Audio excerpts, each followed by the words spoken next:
Good evening, Hoop Politics family. Welcome back to another episode of Hoop Politics Podcast. We're your co-hosts, Tyson and Derrick. Yo, what's the What's good with word? it, Brody? How you feeling, man? Feeling great, man. It's been a couple of weeks. We had to take a little winter vacation from the podcast, man. Small hiatus. Yeah, just had to celebrate the holidays. You have a good little holiday season, bro? I did, man. Didn't do too much. I actually looked forward to really relaxing, man, getting some time to reconnect, think about, what I wanted to do for the new year, everything we need to accomplish. I got to accomplish. So it was dope, man. So got a lot of good energy to feed off of for 2024. Got a lot of new stuff that we want to really implement into the show. So I think it'll be exciting to see where we grow the platform from here. I mean, this is only episode 11, so Episode 11, man. Man, it kind of reminds me of some of my two favorite numbers, bro. Got Kyrie and Jalen Brunson out here running it up, man. I got a chance to go to this Knicks Dallas game a few days ago, bro. And number 11 dropped 44 and 10 on us, man. Beat the Knicks by 4. I was heartbroken. Kyrie. 44 and 10. That's nasty. 44 and 10, bro. That was crazy. Like, they couldn't do nothing to him, bro. They couldn't do nothing to him. And it's just like, that's what we forget with Kyrie is that, like, you may not like what all the other stuff that he may say, that he may says or does, but it's just like when it comes to basketball, bro, like, it's not too many guards in the, like, we may talk about a lot of these guards out here, but it's just like outside of the Curry conversation, when we're talking about these guards, obviously, we can forget that Kyrie is like, he's still at that pinnacle. He's just not playing basketball because some of the other stuff's going. Obviously, he was injured, but like 44 and 10, bro. But that was a nice 44 and 10 to watch too. It was, bro. It was disrespectful. Like, but it didn't surprise me. Like the cool thing that I really He said it was about disrespectful Dallas, living in Dallas at a Dallas game. You feel me, man? Like the way bro was out there hooping because Luka didn't play, so it was really his show to run that night. And so it was beautiful basketball, bro. And then, like I said, it's 44 points, but bro had to dish out 10 assists too. Like that's what kind of made it a little bit more of a unique game because we're not too accustomed to Kyrie putting up double-digit assist nights. Yeah. So how do you think both of these teams look? Just like looking at their standings in the NBA and then just going to the game and watching that environment, like how do you feel about both of these teams? More so the Mavericks shit. Yeah, I remember you and I both kind of had some low expectations for Dallas going into this season. Obviously, they had a real good start. They were top 2 in seedings, top 3 in seedings up until a few weeks ago. I do think there's a lot of competition in the West.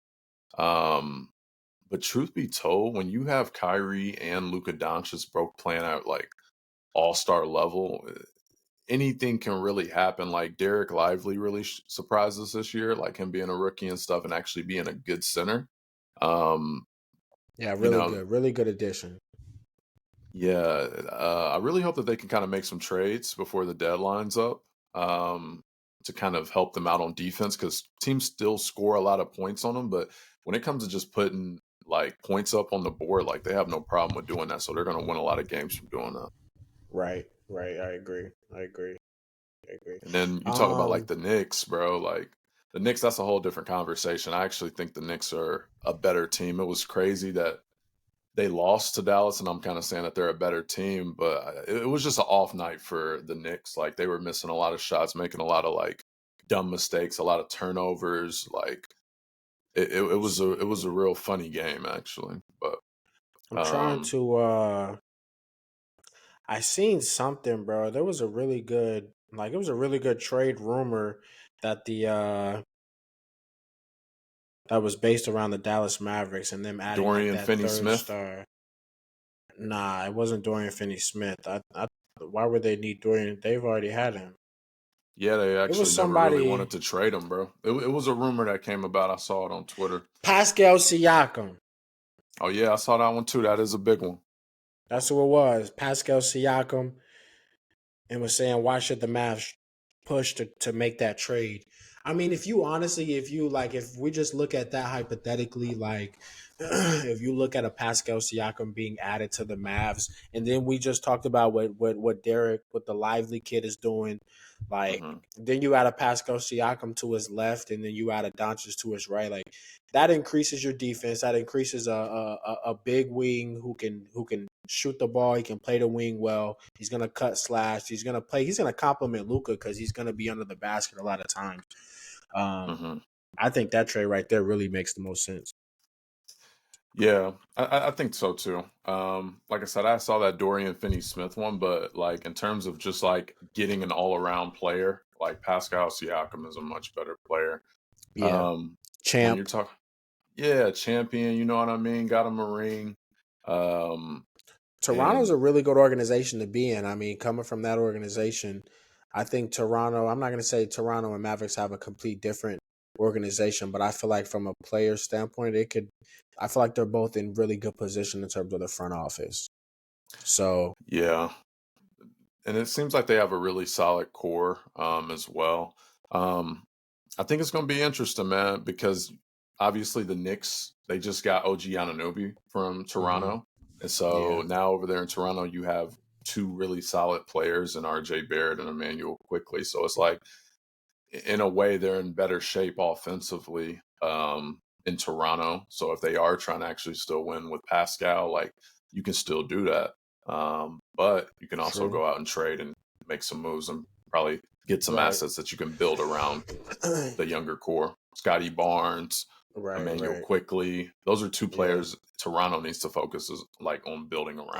Quickly and Barnes, I agree. Now, what do you I mean, what do you think of a newbie with the Knicks? How do you like that trade? How do you think it's gonna fit, you know, moving forward in the season? I'm a Knicks fan, bro. You already know how I'm feeling about it. I love it. We went on a 5-0 win streak Are you just happy to until see the Knicks are making moves, or do you think this actually works? both, both. Just because, as you can kind of see, like Jalen Brunson and Julius Randle, man, they've had a lot of momentum going into these last couple of weeks of basketball, to the point where like everybody's really pushing for both of them to be all stars this year. Yeah. I think when you have like a Tom Thibodeau team, you need someone like you remember, bro. The Bulls back in the day had Luol Deng. Like They were you real need, gritty. they were real gritty, and that's what you need. Like we have Mitchell Robinson, he's hurt. Fingers crossed. There's a rumor that he's coming back before the end of the season, so that'll be real good before I seen they playoffs to tried get to get bro back. some injury compensation for him, but there's probability that he'll come back at least by the end of the season. Exactly, which is going to be dope. You got Hartenstein playing, really gritty. The entire team is bought in on like just going out and making this shit happen. So adding OG Anunoby, bro, like Cool. Yeah. he's not ball dominant. He's a good fit. I love the trade. Now, I mean, so while we're on these trade topics, even with the Knicks, I seen a report that reportedly, allegedly, the Knicks are open to trading Julius Randle. Um, Now, first question: should the Knicks trade Julius Randle? Yes or no? Whether it's now or down the road, should they trade Julius Randle, No, or can they win? Keep Julius Randle. keep Okay. Julius Randle. Yeah. Now, second question before you elaborate on that. If Mhm. the Knicks do trade for Julius Randle, who can you see them trading for? Who's that swap? Right. Um, that's kind of the tough like answer. First, I'm gonna go off the first question. Like, should they trade him? I'm personally gonna say no, just because I feel like we've been able to see Julius transcend his game. Like at the beginning of the season, bro was playing trash. He's actually playing much more efficient basketball now. And then you also have someone who's equally as good, if not arguably better, in Jalen Brunson. Whether like last year was clear cut, Julius Randle was the best player on the team. This year, you're kind of seeing Julius take that second man approach, like the second scoring option, and you're seeing it translate to consistent Nick wins. So I think like we've had this huge narrative, and it's not even a narrative. It's just a fact. Julius Randle disappears in the playoffs.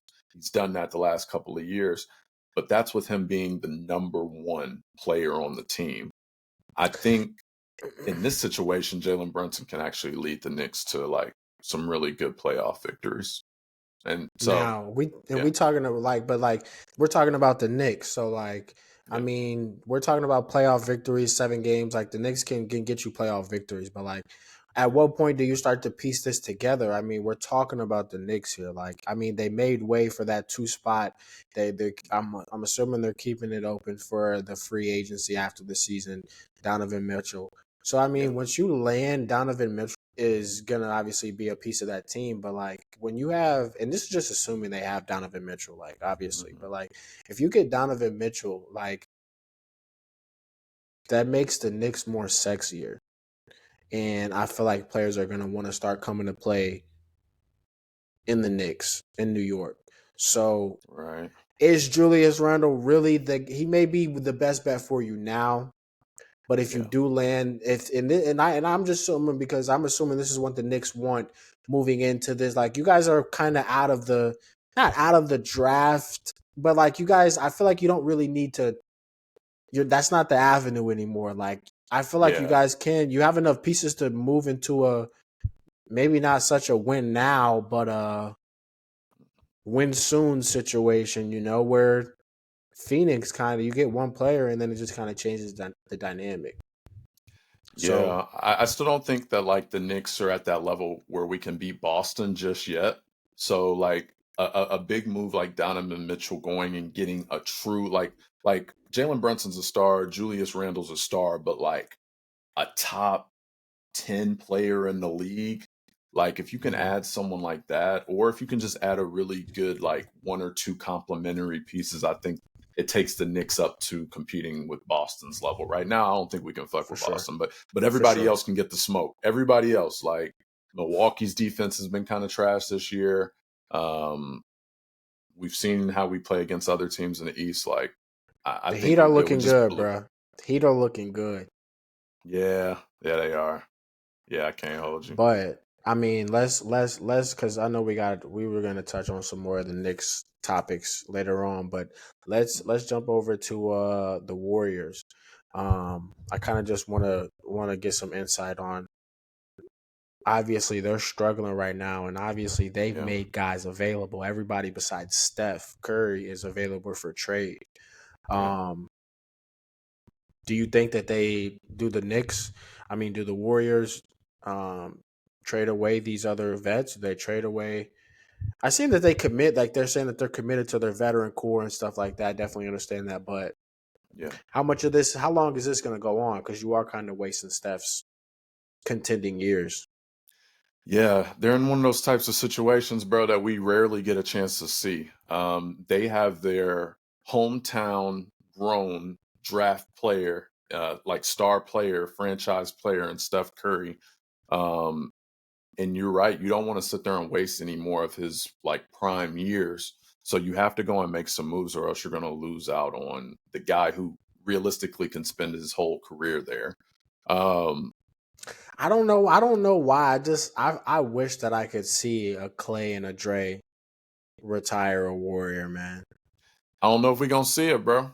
I don't think we are, especially Because Clay. like, do you have enough left in the tank to where they can play somewhere else? But you don't have enough left in the tank to where you're gonna probably win another championship. Like, Right. I think we'll see like someone like Clay Thompson maybe move around. I think Draymond is probably gonna move around as well, bro. I think that the core of that dynasty from the Warriors that we've seen is definitely gonna get broken up. I guess yeah. the real question, bro, is like who would be a good like trade But like to bring over there? that's the most interesting part though of that whole equation, is that we've seen Steph with his core now. Hmm. Now you're gonna get a chance to see Steph without his core guys. Basically, you got Iggy. Like everybody's basically gone from from that championship team. Yeah. Like you can put another guy next to him. Is it a duo? Is it another trio? Obviously we seen KD go there, but like you, I don't think I mean, I don't see why, but like You know that caliber of player could want to That go would and be play in crazy. Golden State. Yeah, it's big money out there. I mean, they're the most valuable franchise in the NBA now. Like that's You what the got Warriors Bron dynasty coming has up. did. Maybe Bron goes to Ooh, the Warriors. don't get D hyped up, Man, man. That boy, I love that. Y'all be he's able to kick it. he's not freaking coming to the Warriors. There's no way. But no, bro. I mean, even Pascal Siakam, like some of these names that you've been throwing around, a Deontay Murray. I do think in the case scenario with having Steph Curry, I think you need to go out and get a really good two guard. Like seeing how him and Clay have been able to just be a really good 1-2 punch over the last couple of years. I think you should go in and obviously it's going to be hard to get someone to replicate a Clay Thompson, but you can go out and find a really good, like talented two guard. Mhm. Shit, like Now, I hate to say it, but shit, go and get a Donovan Mitchell. 1-2 very punch between true. Steph and Donovan Mitchell, boy. I mean, the defense will be Now, trash, but like, I mean, obviously Deontay Murray's been linked to a bunch of different teams, but do yeah. you like what do you think he does for the Lakers though? I seen they're considering if he's really worth the trade for Reeves. They Hmm. don't. I seen something to speculation on if the Murray trade will even really move the needle. Yeah. Um, do you think it moves the thread at all? Yeah. I think in the case scenario of playing for the Lakers, I think Dejounte Murray, as it's pronounced, I think he'd be a good addition to the Lakers. I guess the real question is, what would that trade package fully look like? Like you said, Austin Reeves. I would trade Austin Reeves for Dejounte Murray any day of the week. I think Dejounte could probably be what you guys were originally expecting out of D'Angelo Russell when he signed with the Lakers. Like you were expecting Nah, I someone who was going to wouldn't. come out. You weren't. You wasn't expecting I much out of bro. Nah, I was never expecting much. Like, bro, you like it's Okay. not hard to tell, bro. Like when he was first on the stench with the Lakers, bro, and Kobe was having a rough time with these, like, bro, you could tell those guys wasn't really. I mean, they looked good as a unit, but Hmm. bro, I had some faith in Kyle Kuzma. Damn, I had some faith in Kyle Kuzma, man, but Hmm. I don't know, man. I just didn't really see it. And then, remember what Magic said? Like, I don't know if you remember some years back when he was talking about D'Angelo Russell. Like he's not D'Angelo Russell is not what the Lakers guard historically has been. Hmm. And Yeah. I don't even really I'm just being 100%. I don't even really like his game. I don't think it does anything like he doesn't really do is like this is bland. Like bro, like it's just Hmm. another swaggy p-ish kind of game. Like it's not Right. really affecting anything. And then you play these other teams like bro, you go in the sack and it's just like you play the Kings and it's like you're not Malik Monk. We could have had Right. Malik Monk, bro. He was not Yeah. doing this over here. Like I Yeah. don't really know what it is, bro, but But I that's don't kind of know. that's what I'm saying. Like that's what I kind of feel like. I feel like Dejounte Murray would be a really good addition. Like I feel like he was playing really well when he got traded from San Antonio, and people had a lot of big expectations between him and Trey Young playing together. And I don't think it worked out just because Trey Young is Trey Young. Like Trey Young is that guy who's going to have the ball in his hands. Not saying Trey Young isn't a winner. I'm just saying him and Dejounte Murray don't really complement each other. So I think you put Dejounte, a young guy who is a I star, mean, Trey Young on a team compliments a with lot of Bron. players. Oh yeah, but I'm saying like him and Dejounte Murray, it hasn't really translated to a ton of And then success. you also see as well too. Obviously, with these players, they go to the Lakers and then they they play Yeah, different. Obviously, it's yeah, because bro, with the Hawks, they're running, they're jump like these guys have to stand and watch LeBron bring the ball up. They have to watch him yeah, drive and kick. You kind of have to be idle for all of these things to kind of happen. right. Obviously, with San Antonio and the Atlanta Hawks, he's the looks are a lot different. The looks are a lot different. Now, if we run a triangle, let's put Austin Reeves in here, but we're not the Lakers running the triangle, obviously. But I just feel like, man, with the Lakers, bro, like we have two of the best players in the league. There should be no reason why we're struggling like this, bro. And even Yeah. and I guess I'll just pick it up from right here, man. Like the stuff that Darvin Ham said about the fan base and like he's tired of fans living and dying off of one game. Like, Yeah. bro, it's been one game for 2 years with you, bro. Like, it's been tough. Like, if we really think about the stench of LeBron and AD being with the Lakers, bro, it hasn't been I mean, y'all much. got a ring. Y'all got a We ring. got a ring, but like, You bro, know. like I'm being honest. If we didn't go to the bubble, I don't think that we would have won the ring. I Mm, don't know though. Maybe we would have though, because that team, yeah. we that team That was a looked, good team. and I don't understand why aren't you implementing any of that model at all? Right. Like you had another big man, you had AD floating, and it's just I don't know, like bro, Darvin Ham just be sitting there with his hands in his pockets, just looking, and it's just kind of like bro, like, and then there's adjustments. Like I think you guys have to look at, can they fire him right now? They probably could. They'll just have to, spread out his contract and pay him. But I mean, I got a question for you, bro. Do you think the Lakers are truly bad, or are you guys just unfortunately stuck in a competitive ass Western Conference right now? Because I'm over here looking at this Western Conference, bro. It's just a stacked fucking The Lakers are conference. bad. The Lakers are Okay. bad because, like, bro, like I went to the Lakers Bulls game last month, and Mm, it was terrible. Like it didn't really look like anything was going on out there. AD wasn't really doing. He was all right, but it's just like we losing to the Bulls, we losing to yeah. the Spurs, we'll lose to the Magic, we'll lose to, and then it's just like bro, if we losing to these teams that we should not be losing to, obviously we're not gonna beat these teams that are already built for this. Like, bro, you look at Right. the Nuggets, Yeah. bro, like something has to change for this. Like it's got to be there should be some like we shouldn't be 17 and 17, 17 and 18 one day depending on the day that we shouldn't be going up and down with 500. Can we at least Right. get 10 games above 500, bro? Like I know you like he's saying we should live and die with one game, but like bro, we're floating in the 11th spot of the NBA. Yeah. And then it's just like, and I have no choice but to think. I'm not even like, bro. I'm not a, I didn't grow up a Lakers fan, but I Yeah. have to sit here and think like, what would Kobe say to this shit right now? What would he say to that comment? What would he say to the mediocrity that the Lakers are upholding right now? Um, like if you say that, bro, you're not thinking about championships, bro. You're not thinking Right. about So championships that means y'all got to make a move, man. I do because think if you Rob say Palinka and them will pull something off, but y'all have to make a move. It's imperative. I guess more so for like Bron's situation. Like, say if the Lakers aren't doing nothing for him, trying to make that team better, bro isn't trying to just casually sit around and lose. I know he about to try to play with his son in the NBA, but like outside of that, you right, gotta put a team around, bro, or you gotta give him right, pieces to work with. And yeah, you're right. right. There is a history of people who are hoopers until they go and put on a Lakers jersey, and then they decide to turn their entire career around. But what's gonna be like the best piece for that outside of like DeJounte Murray? Is there anybody else that you think could probably help out?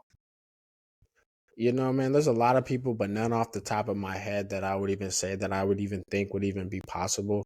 And it's just like I have no choice but to compare it to like these teams that he was running with the Cavs. Like we were talking about, they were buns back then, like these players, but like, bro, these fuckers are buns, bro. Like I do not enjoy watching D'Angelo Russell. Like, bro, I turned on the game the other night playing the Suns. Like, bro, they just ran us out the gym by the third quarter.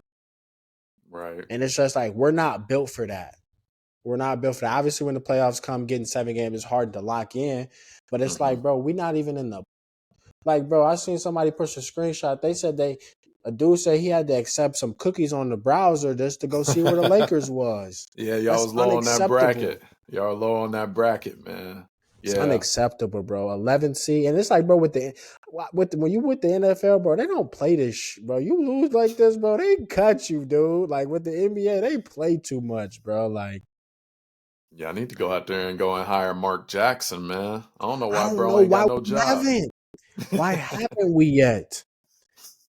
Why haven't Yeah. we, bro? Why didn't y'all go get Ty Lue? Mm, Look at the Clips right now, bro. Y'all should have went and get yeah. Ty Lue. You should have Fourth in got the Mark West. Jackson, Fourth in the West. I think they done won 17 of their last 20 games, bro. We Mike were having Brown. an entirely different conversation like 3 episodes ago about the Clippers. 17 of your 20, like, and this is what I'm like, there's been none of that culture implemented at all with the Lakers. So it's like for Yeah. you to say you living and dying off win, like, bro, can we win 10? Can Right. we get 10 above 500, bro? Then we gonna quit living and dying off this 500. But it's like Lakers, these true Lakers fans, that's here, whether LeBron is here or not, like, bro, Mm-hmm. they have to live with that. And then it's too like, bro, these people have been spoiled, bro. You Yeah. realize you watched Kobe Bryant, like, No, they get star talent every single decade, bro. They went from the Showtime Lakers to Kobe and Shaq to Kobe's early, 2009, 2010 teams, like, and then y'all gave him a ring in 2020. But that's also what comes with being, you know, a star franchise. You know what I mean? Like, you got to think about it, bro. The Lakers and the Celtics are literally tied for championships. I think it's like 16 or 17 apiece right now. yeah, Like, when your standard is winning, of course it's going to piss people like you off. But I think the goal is to always constantly get a chip there, and at the Lakers at some point every single decade, and y'all been able to do that. for sure. For sure, I agree. And maybe that's just what it is, man. But it's just like we can't have two of these type of caliber players and not make any moves. But let's move over to this other topic. I definitely want to touch on this too. Pause. Victor Wembanyama. Pause. That was a crazy intro. Yeah, We want to talk about the efficiency of the game that's the games that he's been in these last couple games. Okay, that's what we want to talk about. Let's Yeah. remove touch. Let's remove touch on from the show vocabulary because that's crazy. But That's yeah, Victor crazy. Wembanyama, bro, his stat lines have been crazy. I know you've been sending them to me at the. Seem like I've been every time I open Twitter every night, bro, sending me something about Victor Wembanyama. Like Yeah, let me just go ahead and give you a couple of stats right here, bro. 26 and 11 in 20 minutes on 64% field goal, 66% from three, 100% from the free throw line. All right. Let me 26 4 and 11. That's let crazy. in 20 minutes. All right. Here's another one. 16, 10 assists, 12 rebounds in 21 minutes, bro. Bro Triple said double. that rookie of the year race was still up for grabs. Scoot Henderson. Yeah, I'm sorry, my man. Yeah, it's not Showed gonna up. be bro. It's not gonna be bro. I mean, Chet can still make some noise. It's still a whole season, half a season left. But like, bro, when you look at this dude's stats, I have to ask you the question. I sent it to you on the text, but you ain't answer me, bro. Are we watching like the emergence of a GOAT level player? Like, and are we witnessing this shit? Is this dude gonna go down as a top 3 player of all time when it's all said and done? When he's doing shit like this, he's doing this on a terrible team. Imagine if he could start winning, like competing for chips and still doing this same type of stuff.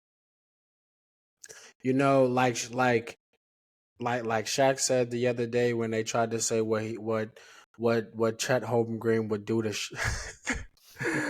That was a crazy take, bro. But like what Shaq, I think I have to kind of side with that too. Is like y'all putting these gold titles on these kids too early, bro. Mm, Like what Shaq was saying, like, bro, all of these big men, like these big men alliance, like, bro, you think about that whole bit, like they dominated for years and years and years and years and years. He's a mm-hmm, big man. What he just did for like he's basically doing what we expected from a 7'4" dude. So not to mm-hmm. lower the height, but it's like greatness is when you do it over and over again.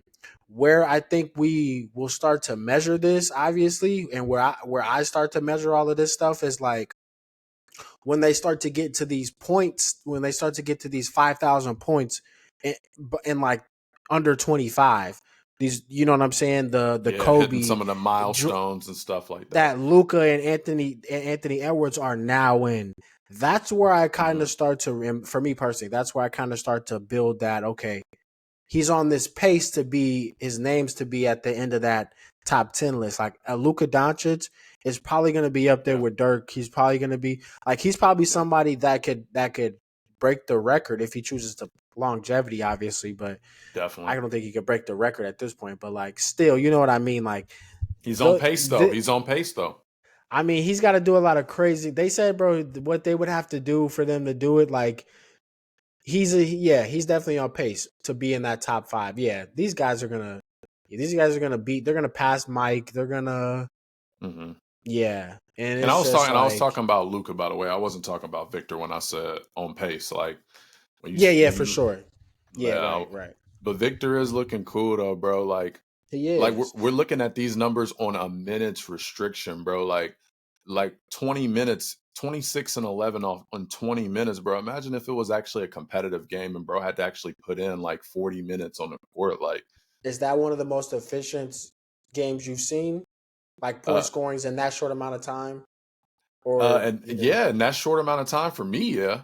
In Right, terms of like field goal percentages, I mean he's a center, so power forward, whatever we want to call him. right, Uh, right. they're expected to kind of be more efficient from the field, but it's just the way bro gets his buckets. Like a lot of these big men that have gotten really efficient, field goal percentages, they're typically playing in the post. Bro is going and doing fadeaways, jump shots, driving from the 3 point line, dunking on you. Like he's not just chilling in the post for a lot of these shots. And that's what I'm saying. He's gonna be a Mm-hmm. problem, man. I'm Yeah, so for glad I sure, got a for chance sure, to go to his first game. for Like sure. I think so too. they need It to put just some kind of people reminds around him. me. I can't help but to think. I don't know if you remember, but you remember the T Mac. It was like however many points in like a minute, and they won the game. Like Oh that's back yeah. when That's yeah, when he was with Houston, I think they did that to the Spurs and he put up 13 points in like that was the 50, Spurs. 57 seconds or some shit like that. Like Yeah, something it's crazy. crazy. It's crazy. Yeah, but bro, his stat lines have been crazy. I think that he's definitely gonna be. I mean, he'll be in the conversation for these kids. You know what I'm saying? Like he'll definitely be in the. I think so. He'll be in the conversation for these kids, but I just hope they can put some talent around him, bro. Like when you have a player like that, we've seen it with like LeBron, for example. We have these conversations about, oh, what if Carmelo would have gotten drafted by the Pistons and stuff like that. I think it's very important, like early on, to try to get some talent around these real young stars. Kind of like what yeah, they did with Shaq and D Wade. Like that's why D Wade won his first chip. They pushed Shaq around him early in his career, and that's why he had a ring quicker than anybody else in his class. for sure, for sure. I agree. I agree.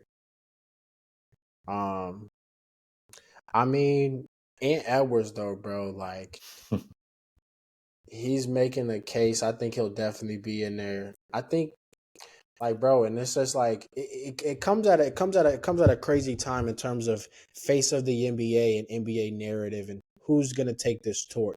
I think it was kind of gearing towards a John Morant, but when you got the injury and when he got in trouble, And the NBA may have speedy kind of recovery. maybe he's not the guy that the NBA wants to represent. Maybe that guy is Anthony Edwards. In terms of the new like post LeBron era. Maybe it's Jason Yeah. Tatum, That's but what I was just about to say. I think it could come out of either one of those two. Highly, I mean Anthony Edwards is highly marketable from an NBA standpoint. If you Yeah. ask me, maybe a little bit more than Jason Tatum, just because Yeah. the personality and then obviously him coming from where he come from, he connect with them people. But Hmm. I think I don't that I know. think You definitely have a lot of different options. I mean, bro, you and I keep talking about it. Like, this is the most talented the NBA has ever been. I think what we're kind of moving away from is this like face of the NBA talk to more so like, yo, there is an insane amount of talent around the entire league. It can be anybody's league any night of the week. You know what I mean? Like, um, didn't we see something not too long ago where it was like a statistic of like players that averaged over like 22, 23 points a game in like 2013, and it was yeah, only like a handful of NBA play like maybe 12, 13 players, yeah, and then we get to now and it's like bro averaging a dub is like the norm now. Like, and it's like you look back then, like now, bro, 1 through 5 can score the. Everybody obviously could always score the ball, but like these guys' talent now, like the skill level is crazy. And it's like the NBA is expanded in that way to where it's like Yeah. not only are your NBA guys some of your best guys, your international guys are probably your best guys. Arguably, you got Jokic, Yeah. you got Doncic, like you got, if you want to call Giannis. Embiid, Giannis. Like, I Yeah. wish they would go back to that, bro. I kind of do wish they would do some NBA versus World All Star game. I think that'd be Yeah. I think that would might be better than the All Star game itself if you really think about it. Damn near until they get to the bench. But like, yeah, that would be a nasty starting five for the world. Like Victor Wembanyama, Giannis, Until they get to the Jokic, bench, Luka. Yeah, once you get to that bench, it's kind of like, all right, yeah, like the US is still crazy. But to have four international players be arguably in your top five in the NBA, it'd be like it's crazy. That right? would be dope to see, man. When did they stop doing that? I think they stopped doing that like mid 2000 teens. Like, I Mm-hmm. don't know. I do miss that USA versus world game though. Like, it would be good to see a real competitive version about it, especially Yeah, now because there's just so much right. talent on the international front. But yeah, like Anthony Edwards, bro. I think it's pretty much between him, Jason Tatum. Um, I think Wembanyama is going to be very marketable and be that guy soon as well. There's a lot of different options for him to choose from. The NBA I is in good agree. hands, though, bro. I They agree. all doing their And I thing. mean, we got a lot of stuff to look forward to. Obviously, you got the trade deadline coming up. You got All Star Weekend coming up. So, um, I think episode 12 will have a lot. It'll be a much different conversation. Obviously, episode 12 we'll see some of these trades pass through, maybe some firing, some let goes. Yeah, But I think it'll be interesting, man. So I think we definitely have a lot to look forward to. So, um, I mean, yeah. what you want to do? I think that's another episode of Hoop Politics podcast, episode It's 11. another episode, episode 11. Both your Yeah, appreciate co-hosts, everybody for watching and all the yeah, support. We're out here. for sure. We're kind of changing a little bit of the format and how we're going to be putting out a lot of this content and stuff. But a lot of the stuff that we're going to be showing you all is going to be real dope, and just expect a lot more out of us in 2024. Really trying to get this off the